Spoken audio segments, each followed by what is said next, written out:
Programme کا آغاز کرتے ہیں اور تلاوت کے لیے تلاوت ایک قاری باسس کا کب تک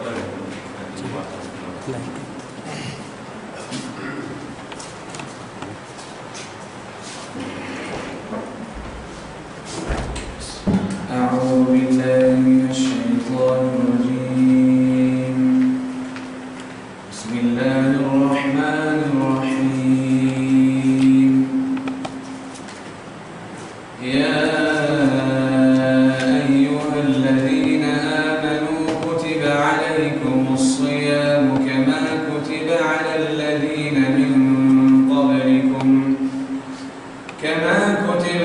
الذين من قبلكم لعلكم تتقون أياما معدودات فمن كان منكم مريضا أو على سفر فعدة من أيام أخر وعلى الذين يطيقونه فدية طعام مسكين ومن تطوع خيرا فهو خير له وأن تصوموا خير لكم إن كنتم تعلمون شهر رمضان الذي أنزل فيه القرآن هدى للناس وبينات من الهدى والفرقان فمن شهد منكم الشهر فليصم ومن كان مريضا أو على سفر فعدة من أيام أخر يريد الله بكم اليسر ولا يريد بكم العسر ولتكملوا العدة ولتكبروا الله على ما هداكم ولعلكم تشكرون وإذا سألك عبادي عني فإني قريب أجيب دعوة الداع إذا دعاني فليستجيبوا لي وليؤمنوا بي لعلهم يرشدون أحل لكم ليلة الصيام الرفث إلى نسائكم هن لباس لكم وأنتم لباس لهم علم الله أنكم كنتم تختانون أنفسكم فتاب عليكم وعفى عنكم فالآن باشروهن وابتغوا ما كتب الله لكم وكلوا واشربوا حتى يتبين لكم الخيط الأبيض من الخيط الأسود من الفجر ثم أتموا الصيام إلى الليل ولا تباشروهن وأنتم عاكفون في المساجد تلك حدود الله فلا تقربوها كذلك يبين الله آياته للناس لعلهم يتقون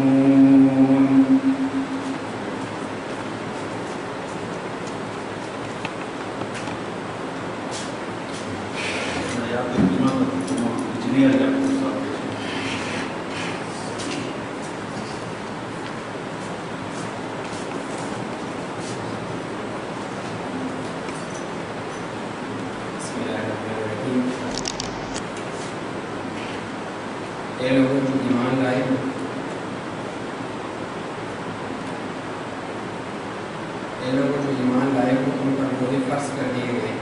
جس طرح تم سے پہلے انبیاء کے پیروکاروں پر فرض کیے گئے تھے اس سے توقع ہے کہ تم میں تقویٰ کی صفت پیدا ہوگی یہ چند مقررہ دنوں کے روزے ہیں اگر تم میں سے کوئی بیمار بیمار ہو یا سفر پر ہو تو دوسرے دنوں میں اتنی کی تعداد پوری کر لیں، اور جو لوگ روزہ رکھنے کی قدرت رکھتے ہو پھر نہ رکھیں تو وہ فدیہ دیں۔ ایک روزے کا فدیہ ایک مسکین کو کھانا کھلانا ہے، اور جو اپنی خوشی سے کچھ زیادہ بھلائی کرے تو یہ اسی کے لیے بہتر ہے، لیکن اگر تم سمجھو تو تمہارے حق میں اچھا یہی ہے کہ روزہ رکھو۔ رمضان وہ مہینہ ہے جس میں قرآن مجید نازل کیا گیا، جو انسانوں کے لیے سراسر ہدایت ہے اور کسی واضح تعلیمات پر مشتمل ہے، جو راہ راست دکھانے والی اور حق اور باطل کا فرق کھول کر رکھ دینے والی ہے۔ لہٰذا اب سے جو شخص اس مہینے کو پائے اس کو لازم ہے کہ اس پورے مہینے میں روزے رکھے، اور جو کوئی مریض ہو یا سفر پر ہو تو وہ دوسرے دنوں میں روزوں کی تعداد پوری کر لے۔ اللہ تعالیٰ تمہارے ساتھ نرمی کرنا چاہتا ہے، سختی کرنا نہیں چاہتا، اس لیے یہ طریقہ تمہیں بتایا جا رہا ہے تاکہ تم روزوں کی تعداد پوری کر سکو، اور جس ہدایت سے اللہ تعالیٰ نے تمہیں سرفراز کیا ہے اس پر اللہ تعالیٰ کی کبریائی کا اظہار کرو اور اعتراف کرو اور شکر گزار بنو۔ اور اے نبی صلی اللہ علیہ وسلم، میرے بندے اگر تم سے میرے متعلق پوچھے تو انہیں بتا دو کہ میں تم سے قریب ہی ہوں۔ پکارنے والا جب بھی مجھے پکارتا ہے میں اس کی پکار سنتا ہوں اور جواب دیتا ہوں، لہٰذا انہیں چاہیے کہ میری دعوت پر لبیک کہیں اور مجھ پر ایمان لائیں، شاید کہ وہ راہ راست پالیں۔ تمہارے لیے روزوں کے زمانے میں راتوں کو اپنی بیویوں کے پاس جانا حلال کر دیا گیا ہے، اور وہ تمہارے لیے لباس ہے اور تم ان کے لیے لباس ہو۔ اللہ کو معلوم ہو گیا کہ تم لوگ چپکے چپکے اپنے آپ سے خیانت کر رہے تھے، مگر اس نے تمہارا قصور معاف کر دیا اور تم سے درگزر فرمایا۔ اب تم اپنی بیویوں کے ساتھ شباشی کرو، اور جو لطف اللہ تعالیٰ نے تمہارے لیے جائز کر دیا ہے اسے حاصل کرو۔ نیز راتوں کو کاؤ پیو یہاں تک کہ تم کو سیاہی شب کی داری سے سفید صبح کی داری نظر آ جائیں، تب یہ سب کام چھوڑ کر رات تک اپنا روزہ پورا کرو، اور جب تم مسجدوں میں معتکف ہو تو بیویوں سے مباشرت نہ کرو، یہ اللہ کی باندھی ہوئی حدیں ہیں، ان کے قریب نہ بھٹکنا۔ اس طرح اللہ تعالیٰ اپنے احکام لوگوں کے لیے بصراحت بیان کرتا ہے، توقع ہے کہ وہ غلط رویے سے بچیں گے۔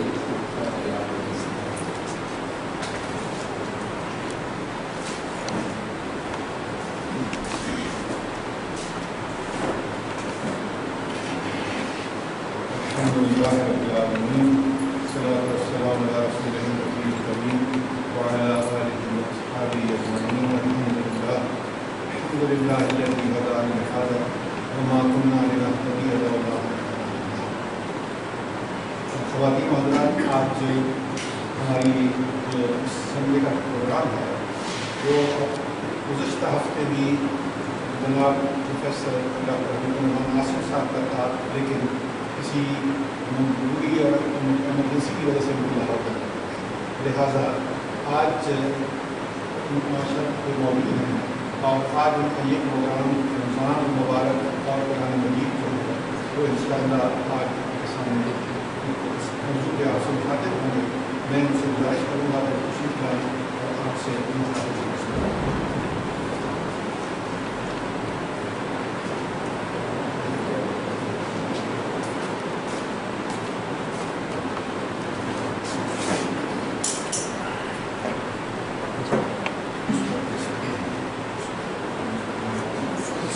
السلام علیکم ورحمۃ اللہ۔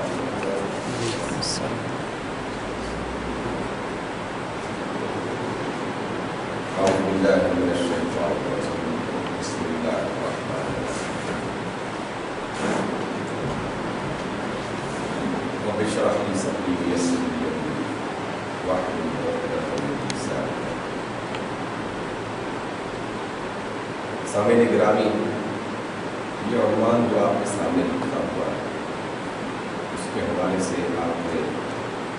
سورہ بقرہ کی آیات سماعت کی اور اس کا ترجمہ بھی سنا۔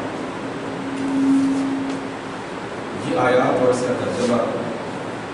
اور پھر اس کی تفسیر سنتے ہوئے یقیناً زندگی کے کئی سال گزر چکے ہیں، اور ہم ہر سال ان آیات کو اپنے ایمان کو تازہ کرنے کے حوالے سے پڑھتے ہیں اور ایک نئے سرے سے اور فکر کا سلسلہ شروع کرتے ہیں۔ یہی اللہ رب العزت کا مقصود ہے،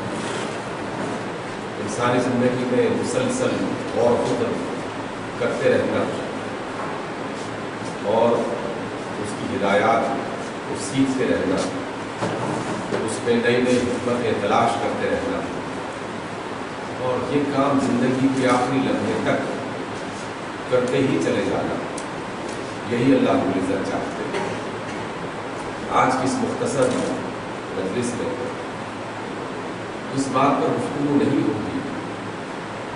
کہ رمضان میں قرآن اتارا گیا اور قرآن ہمارے لیے ہدایت ہے اور قرآن کے بنیادی حقوق کیا ہے، کیونکہ یہ بات تو ہم کئی بار پڑھ چکے اور سن چکے کہ قرآن کی تلاوت بھی کرنا ہے، قرآن کی آیات پر غور و فکر بھی کرنا ہے، اور ان آیات پر غور و فکر کے نتیجے میں عمل کردار کی دنیا میں تبدیلی بھی لے کے آئے۔ تو آج ہم اس بات کی کوشش کرتے ہیں کہ باقاعدہ عملی طور پر اس چیز کو سوچیں جو قرآن کے حوالے سے ہمیں بتائی گئی، اور وہ ہے غور و فکر کرنا قرآن کی آیات پر، رب ذوالجلال کی صفات پر، رب ذوالجلال کے احکام پر، اور اپنے کرداروں پر غور و فکر کا یہ عمل جتنا بہتر، جتنا اچھا، جتنا مسلسل ہوگا اتنا ہی ہمارے حق میں بھلا اور بہتر ہوگا۔ آج قرآن مجید کی چند آیات کو پیش نظر رکھتے ہوئے یا اس کو بنیاد بناتے ہوئے ہم اللہ رب العزت کی ایک خاص صفت پر غور کرنا چاہیں گے۔ اللہ رب العزت نے سورۃ الانعام میں یہ بات ارشاد فرمائی، قل لمن ما فی السماوات والارض، اے نبی بتائیے اور ان سے پوچھیے، کیونکہ یہ دونوں لفظ اس لفظ قل کے اندر معنی کے اعتبار سے پائے جاتے ہیں، کیونکہ رسول اللہ صلی اللہ علیہ وسلم سے پوچھنا اصل مقصد نہیں تھا، بلکہ رسول اللہ صلی اللہ علیہ وسلم کو وسیلہ بنا کے آپ کے سامنے موجود لوگوں کو اس بات پر آمادہ کرنا تھا کہ وہ غور کریں کہ آسمانوں اور زمین میں جو کچھ بھی پایا جاتا ہے یہ کس کا ہے۔ قل لمن ما فی السماوات والارض، کہہ دیجئے، بتائیے کہ آسمانوں اور زمین میں جو کچھ بھی ہے یہ کس کا ہے۔ اور پھر رب ذوالجلال نے جواب کا انتظار کیے بغیر خود ہی اس کا جواب حاصل کیا، قل للہ، اے نبی ان کو بتا دیجئے کہ آسمانوں اور زمین میں جو کچھ بھی ہے وہ سب کا سب اللہ کا ہے۔ گویا کہ آسمانوں اور زمین کی ساری ملکیت اسی کی ہے، ساری بادشاہت اسی کی ہے،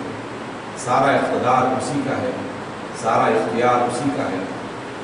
وہ جب چاہے جو چاہے کر سکتا ہے، اس سے کوئی پوچھ نہیں سکتا،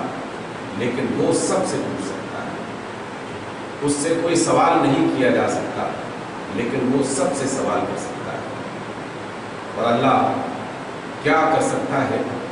اصل میں یہی غور و فکر کا لمحہ ہے جو ہمیں عطا کیا ہے۔ اس پر جتنا انسان سوچے گا